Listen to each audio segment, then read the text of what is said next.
Prepare for today, battle. and hopefully they all end up going absolutely wonderfully. But we'll try and do a quick little introduction for all of these players here. I'm going to do my very best with these team names, and I hope that you all forgive me if I get something wrong. For EHome.Luminous, we're going to be taking a look at HYM, who's going to be playing on that Undying. Kaidu is going to be on the CK. We do also have DXM on the Lina. Heading down towards the rune is going to be a collection of Chinese characters that I was not able to translate before the beginning of this one. And Freeze is going to be playing on the SLTV at the last. And who do we have over there for the fine folks at Newbee.Young?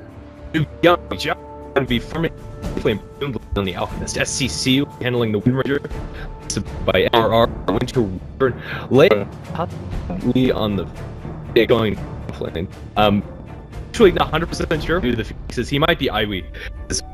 That is a field tag. Just is that fake? I'm sure he just lane. Yeah, definitely. I feel like it's one of those things where if there is names that are assigned to these players, they're under tagged up things, you say them as they are, because this is the name that they have chosen for themselves. The little, that face is like he's holding a hand to his head, right? In terms of frustration or something. Isn't that what that emote is? It's really hard to come up with a word though. Let's be fixed today. Phoenix sounds good. Absolutely great. It does look like they're going to be moving on up here for the top rune, trying to secure that one, if at all possible. Of course, Alchemist needing that for the very early stages of this game. We do have several heroes in the area, and it does look like at least the Undying and the CK could come down here and try and mess around, at least potentially with the Phoenix. But of course, Icarus Dive is going to mean that Phoenix always gets away from there, unless there's some really bad timings with the Icarus Dive into a stun, which I don't imagine we'll be seeing. It's going to be really hard to stop this Phoenix. See, they have this great. This are the disadvantages of them going for that and then putting lead in mid lane. The potential in the Phoenix is almost nil. Still, the rune can be Jaja. This is going to be a the battle can begins. Snipe it. How back? So he got a snipe. It's awesome. If I caught sniper. Oh, he's going to try and dodge it on out. I don't think he gets out of this one okay. He's going to be able to go back invis. The Gust is going to wear off pretty soon. Oh, there's the Phoenix, though. I think that's worth it, you know? You be able to, it's not just the gold and experience you get, but also the amount that you deny out. And yeah, perfectly fine, as we do end up seeing a nice little gold change there into their favor. And of course, he's just going to start roaming around again in a second or two here, and they do end up dropping down a sentry ward in the mid lane. Actually, two of them relatively close, so that way they can see the bounty hunter coming in from afar, and SCC is going to be able to see them there as we do eat through a couple of these sentry wards, and these two are actually touching each other also. I don't think it happens at first, but SCC skill power shot is right move Slayton. It gets him a nice advantage. One for now, he has been the and it's going to be annoying at them. He's starting with them. Yeah. The second is Oh, it's just so good, the value that you end up getting there. Opening up the last hits and denies, because that's a pretty important little tab everybody wants to see. Up top lane, Phoenix and the Tusk are actually going to be staying together off lane. They do end up getting a nice stun down. Oh, Icarus dive away last second. The amount of damage that came out there, very surprising, as we do end up seeing the Tusk and the Bounty Hunter exchange a couple of blows. But it's worth noting, you know, Phoenix is also a strength hero, so you get that taken away, you also lose a decent amount of damage, something that is not often thought about. Yeah, of course, and Phoenix has a HP with 368 match. It really hurts, especially if this round can bring it down. Yeah. Oh, they end up getting the first blood, and Undying picks it on up in a pretty surprising kill there. We do have the Bounty Hunter diving this Tusk under tower, just going to continue to hit away here, and isn't going to be able to change over the creep aggro at least for a second. So takes about 2 or 3 pot shots there from the side, and he is a very dangerous lane right now for the Phoenix, surprisingly so. Yeah, it's really just good that they have. That kill this going to the side of EHome. It looks a little bit from that. I sure and forward.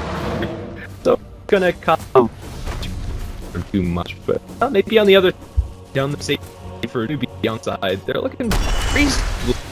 But judging. Damn, Starter is just putting screws to him.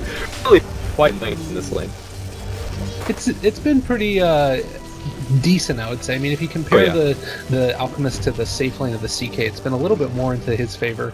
But again, you know, this is sort of one of those situations where you want to really get off to a great start on the Alchemist, and he has been able to get away with putting, obviously, that early point. The Gurriel's Greed, taking 2 in the Acid Spray. I'm curious if he's going to take a point in Sun, feeling like he's a little bit pressured, or if he's just going to go straight for that build where you end up going the Max Greed. It could go kind of either way. Do you have a preference in terms of what you might like?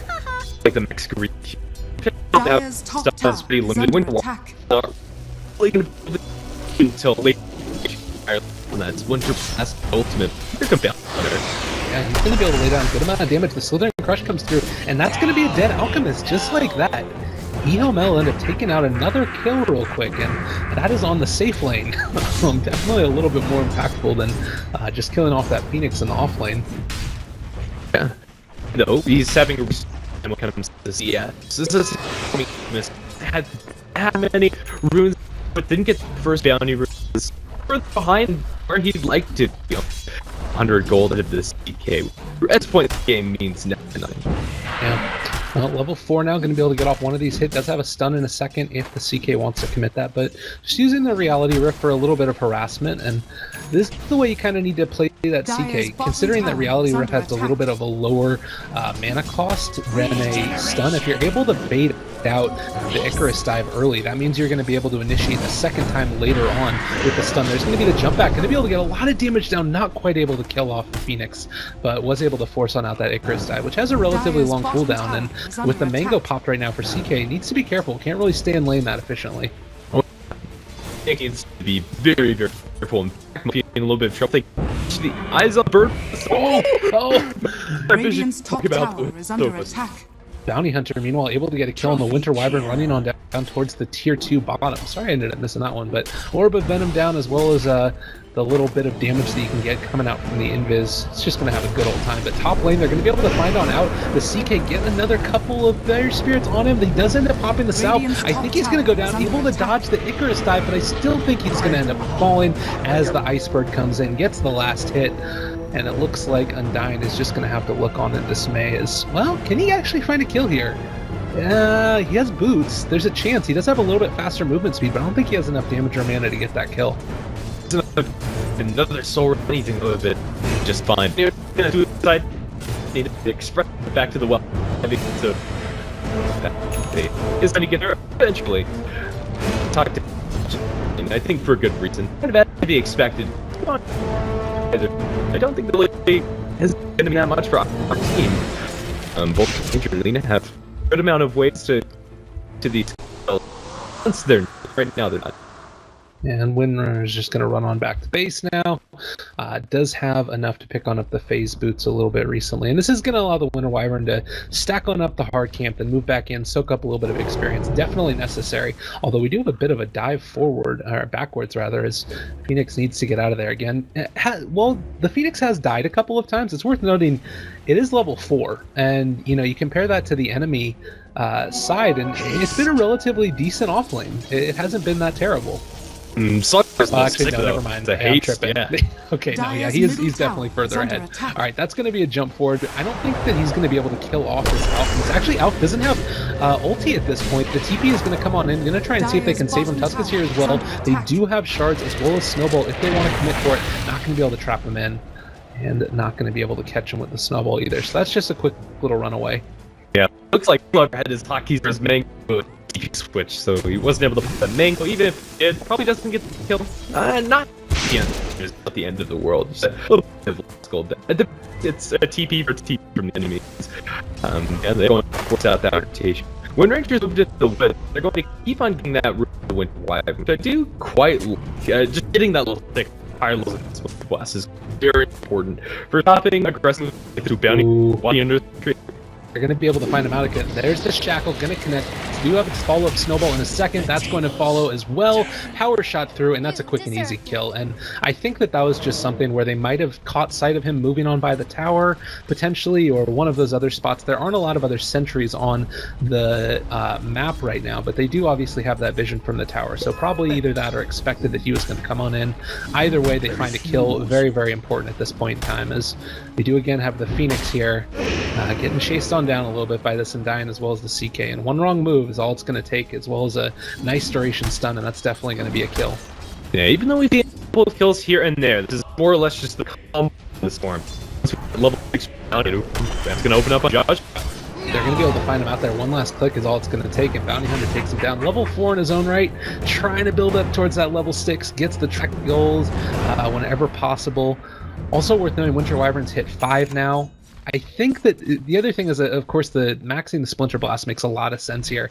If it's a lineup that you feel like is going to try and be aggressive early, being able to get this maxed out by level 7 is so good in terms of your ability to counter push as a Winter Wyvern. You're able to one-shot range creeps, and it just takes 2 to be able to clear out a whole creep wave. And considering that it's also on that 7-second cooldown, very, very good for being able to push those out. Yeah, another interesting development. That's committed. Ooh, taking the belt again.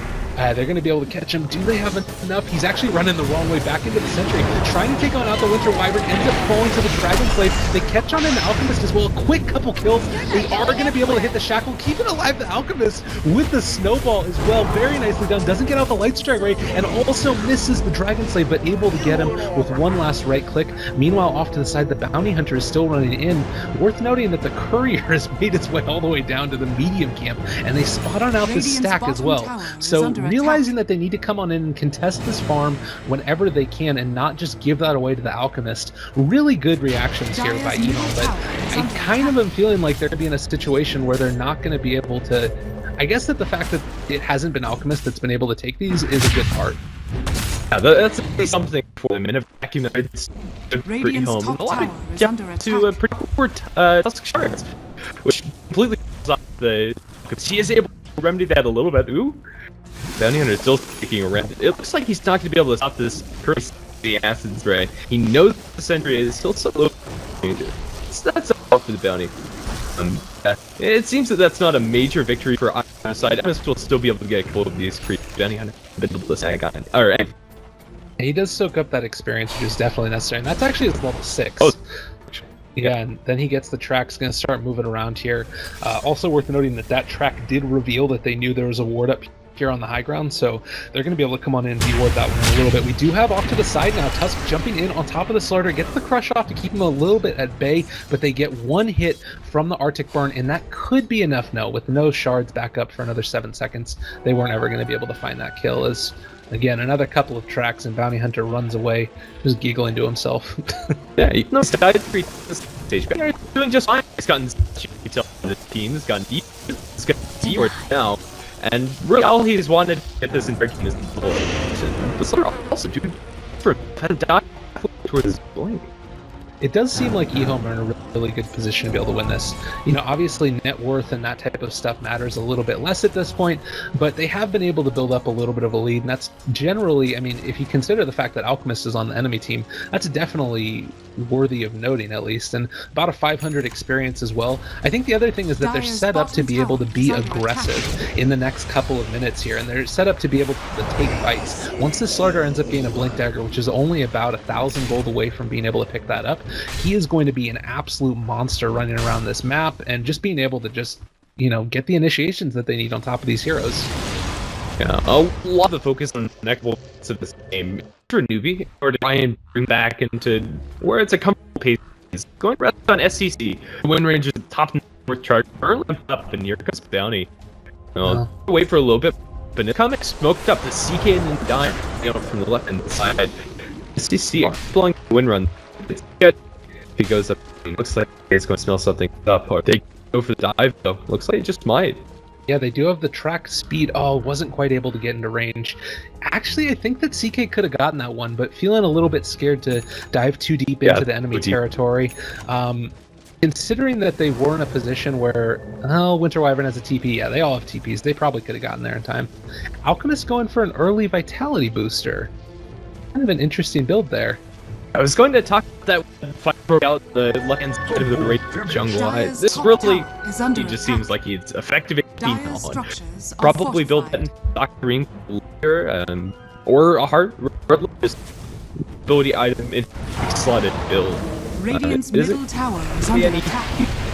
That much he's able to find but he's just not Dire's now. top Please. tower is under attack. Bounty Hunter in on top of this Radiant's Alchemist. bottom He is tower not is afraid under at attack. all, just running right up Dire's on top top of him. tower It has is worth fallen. noting that Lina and Undyne are in the area, but if they end up catching sight of him again, they do have a sentry here. They know... Oh, wait, no, that's the... Excuse me, that's the Radiant's Dire sentry, bottom so they tower don't know is he's under there. attack. But they do know he's around the area, which Radiant is... structures They need to be are really fortified. careful here, because if he gets caught out at the beginning of this fight, that just pretty much spells the end of any type of push or anything that they have going.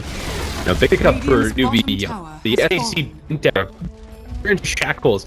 Could very easily turn a couple of and you're here to make things happen, but blink for EHome as well, and I think this blink is just scary, just with the amount of follow-up that you have after it.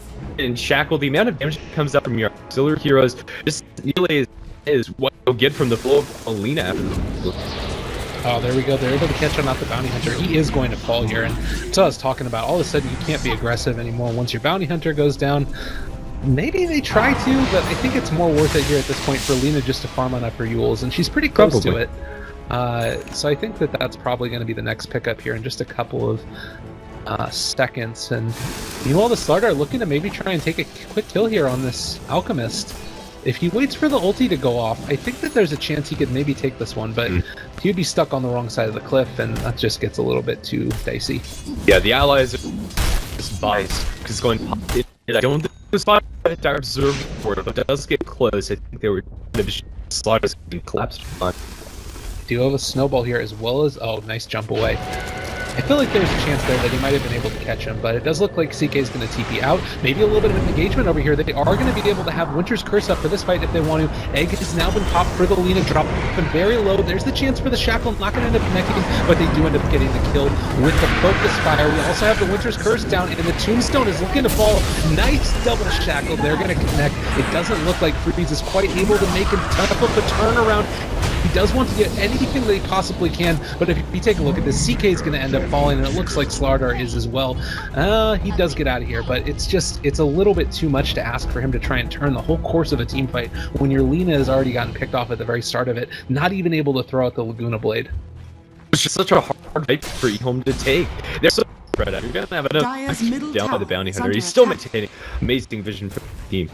Still, that fight goes Dire's down. You have the structures slaughter and the are CK fortified. down towards the south. All the rest of the teammates are scared everywhere. And Newbee are just able to isolate everybody quite nicely. The blink dagger from DC making perfect positioning inside that. It's also just being able to get out.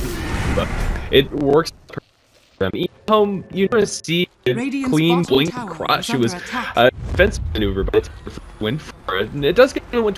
That's something, but aren't going to stop after losing the last team fight. Look to get it. Well, that's the point that you ended up making right there, is that it wasn't a clean initiation for them.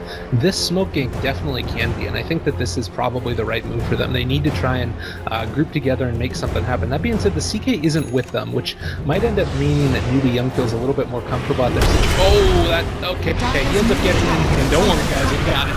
He ends up finding the crush, gets the last hit right on the very edge of it. It does look like Tombstone's going to stay alive a little bit longer. Sword has already been committed now. Warwick's punch down. That's going to kill off the Undyne, and the Light Strike already doesn't hit either, as the Snowball ends up dodging a lot of that damage. Nice Yules keeping Lina alive a little bit longer. It does look like the SLTV might be looking for another opportunity to initiate. Well done there to get two with the stun, but now they're going to end up taking on out the CK. Nice power shot finishing them off, and that's also worth noting that the Bounty Hunter was able to find a quick little pick off over there. I think that he took out the Tusk, if I'm not mistaken. It was a buyback on that Phoenix, though. Yeah, and he is to drop a couple of fires after the back, but doesn't find a good angle for this. But that's still reasonable for Newbee.Young. It's a great Dire's fight for them, but middle it's tower is been a lot under clean. attack. With track going the way of EHome, they're going to just get so much income after that. Has been in their favor. This was tier 1 power going on in the favor of after the fact. Dire's Yeah, that middle was so tower has massive. fallen. And we have the Sacred Relic, the Alchemist, the hard for Jeez. Jaja. Yeah, it's ridiculous how much gold this guy generates. And get even once he has that, it's worse for EHome. Yeah, they're in a good spot right now. I think that fight was about the best that you could hope for, and now it does look like there's going to be another smoke gank. Just smoke ganks every couple of seconds here. Bounty Hunter is going to be the one to break this one in just a second or two. Does end up getting spotted out now, and he's going to get taken out. Wants to try and see if he can deny off neutrals, doesn't quite get it, as Wind Ranger picks up that last hit. But a quick pickup, I don't know if that's the one that they necessarily wanted. It seems like they wanted to actually go into a team fight, and they're kind of looking for more now. Gonna see if they can maybe push down the tier 2 tower here in the top lane. They'll think they can find it. It's 3 kill. They don't have it. It's maybe they CK. He stuck around way too long. Yeah, that was not okay. He stuck around for a little while there. One of the bunch could have come down, and that's going to be a dead CK. Looking for their opportunity to reinitiate into this one. I don't think this is the play. Now with the Urn Charge, SLTV can't blink. Sun does come down now. Going to trap the SLTV at the very last second with the shards. Winter's Curse down on top of him. Tombstone has been committed, but are they going to be able to really get anything here? 2-man shackle as well. Freeze as well as Belina are going to end up going down in just a second or two. So much damage over time. Newbee.Young are taking complete and total control of this game, and there is not a whole lot that they can do to stop it. Undying tries to decay the trees, spreading rot amongst them, but another shackle not going to connect. But just look at the damage with that Maelstrom picked on up by the Wind Ranger. It's just too much to deal with. Triple kill right now on SCCC. Yeah, he's running this game. The SCC Wind Ranger is doing amazing work for them. It's good to watch. Blink Dagger purchases, wait for itself, and then spot the space for the Alchemist. If we take a look at this game 10 minutes ago, this Alchemist was having a terrible time, and they're feeling pretty good about their situation in this game. All the tools are coming up, the good timing, Blink Dagger on SLTV, they get level 6 for the team, and then everything it's not how you expect the game to go. You like major fighting and pick up oriented tools, but really having the shackles every single one of their initiations, and now we have a point booster, more than half of an axe up for SCC. It really feels like EHome are losing grip. They're trying to go for another aggressive. If this doesn't work out, the chances looking like they're slim to none. They are going to be going to maybe try and take on out this Roshan. I think that this is just about the best that they can do. I mean, again, a light strike rate coming on down. They're going to be able to burst through it pretty quickly, but it's a dangerous move. I think it's probably something they definitely needed, but this is just giving more and more time here for the Alchemist to farm on up his items. Also worth noting right now, Alchemist has more last hits than the Wind Ranger, did go for that max greed build, and still she has higher net worth than he does, just based upon how good the kills have been, how much she's been able to be effective. 11-0-1 right now. This hero is completely and totally ripping apart EHome, and I kind of feel like when we end up going to game 2 here, regardless of what the outcome of this game is, they're going to end up banning out that Wind Ranger. Yeah, or at the very least, just preparing them to deal with the Wind Ranger a little bit better. Their supports are behind, really anything. Really, outside of the utility, especially dying, hasn't really felt all that effective in these fights. The Tombstone haven't been protected well because you can't keep them up. And I guess issue for EHome right now is that DK super far behind, and it's really hard to find to get back into this game. Just the nature of the hero farm is able to fight fairly effectively as well. The Wind Ranger, the Alchemist at this point, quite tanky with his ultimate thing with that dash with we're well on our way towards should he want to go for it. So where did that Undying end up laning? Was he sitting in the bot lane down there as well, I believe? No, he was in the top lane, right, with the Phoenix. So that's the thing that kind of surprises me. The fact that he was able to be a part of this early, somewhat aggressive lane against the Phoenix. I didn't see him pull too many times, but even still, he hasn't really been able to have the effect that he's wanted. Currently the lowest in terms of net worth, the lowest in terms of levels, and I'm not sure exactly what went wrong. Yeah, never mind. I think it's mostly down to just those smokings not working out very well for EHome. They commit so much time, especially for CK, where you have the Wind Ranger farming inside the woods, Alchemist farming. EHome jump in, they take an even fight. Not even when it comes to kills, would track the gold for down top. Yeah, they're going to end up getting a reinitiation here. I don't know if they find the kill that they need. The Winter's Curse is committed onto Freeze. He's going to end up going down, and now it looks like CK is as well. No real respite for him, and he is going to get taken out. Beyond godlike. Yeah, this Wind Ranger, everything that you could possibly want, and a casual might have picked up 21 minutes. Why not? They're doing what they want to do on Newbee.Young. Oh yeah, Phoenix isn't really anything items to this game. Supernova haven't been killed for one. And Phoenix doesn't really need any major utility for the team. So just propel yourself at level 16. Easy done mid. SC has everything, but that's even before the Agri Scepter is delivered.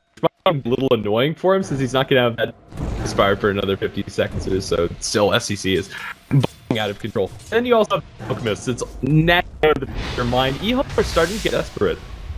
Yeah, they got the Aegis up on Lena, which was a good thing, and 2,000 gold as well. So if they want to, they're going to be able to have buyback to defend. Like, honestly, at this point, even though they have Aegis, I feel like Newbee.Young are comfortable fighting into their lineup at this point. Like, they don't have to, certainly. It's going to be a blink dagger for the Lena, so a lot of blinks all over the map here. Maybe hoping to be able to find a pickoff. But again, you got Tusk sitting right behind this Alchemist right now. They're going to go and try and find a kill.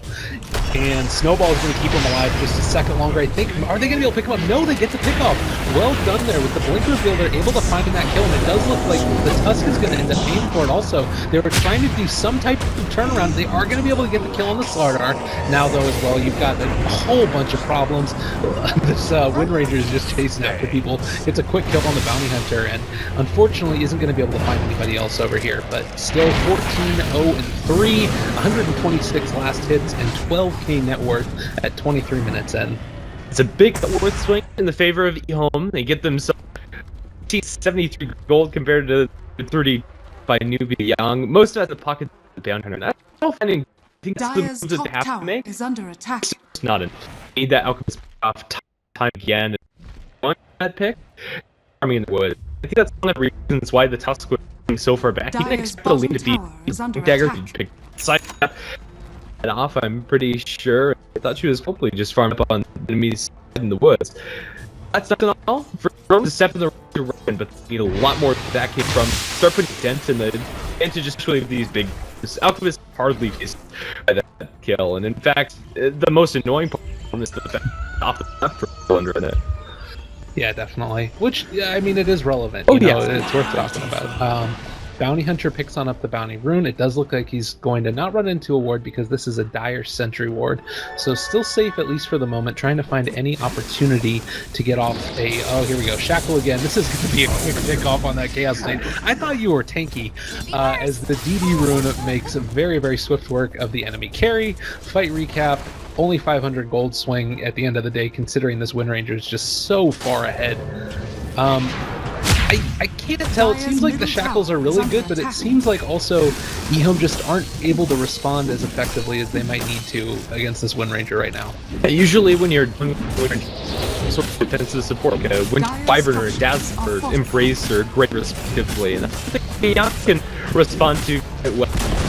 EHome just can't do anything. When your case is gone on, if there was heroes on it, the bounty in the entire can really just got it. It goes down. Maybe drop his old rip, but that's about it. Tier 2 tower and go all the remainder of that DD and Newbee.Young just controlling this map. EHome, they're just one or two smokes or fighting over. In fact, it's looking really bad. So the thing that I was going to mention there, you sort of piqued my curiosity as well. You know, you take a look at the way that the Frankfurt Majors ended up working out, and I felt like the story of that patch by the end of it, or by that tournament by the end of it, was the play of the defensive supports and the way that those ended up working out. You think about game one of OG versus Secret there, and really what ended up, I felt like winning OG that game was the Winter Wyvern play and the Dazzle play, which are just so on point.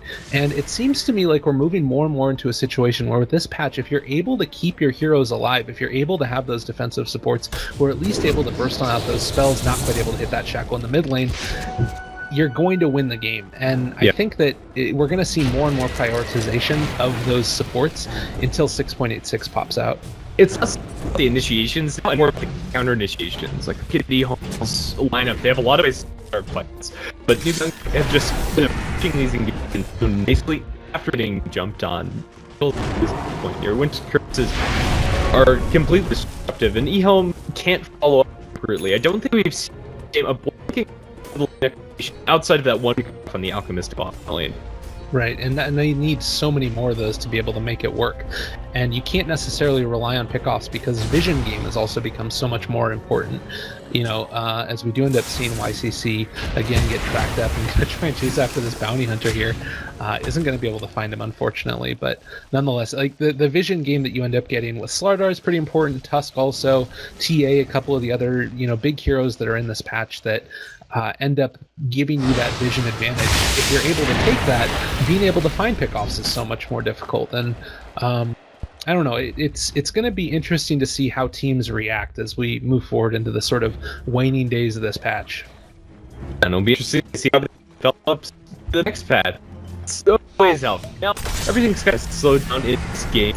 Like new where they want to risk anything. They know they're super far ahead. They know they're out all over the farm, but they also know that there's no risk taking the game to a later stage. You can pick up a Wyvern, you can completely this Windrange and Alkin. Some EHome do about it. And at the very least, wait for this for Sean, which has the potential to spawn any now. And I think that's what Newbee are going to do. For now, let's just keep these lanes and constrict the farm space to see.